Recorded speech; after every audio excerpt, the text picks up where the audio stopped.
આજકાલ આપણે કહેતો હોઈએ છીએ ને કે બ્રધર્સ ટુ લાઈફ, ભાઈ છે મારો, બ્રધરહુડ, અને એ બધી ઘણી બધી આપણે વાતો કરતા હોઈએ છીએ, રાઈટ.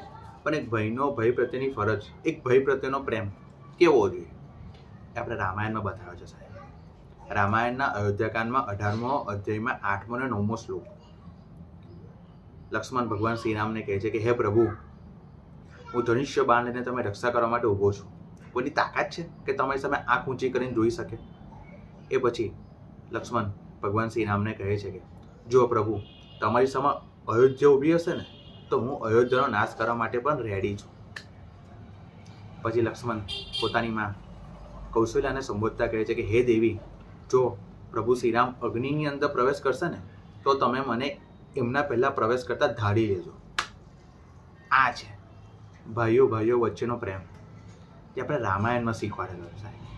કે રામ કે લક્ષ્મણ હોય કે રામ કે ભરત, એકબીજા પ્રત્યેનું સમર્પણ એ આપણે રામાયણ શીખવાડે છે સાહેબ. Thank you.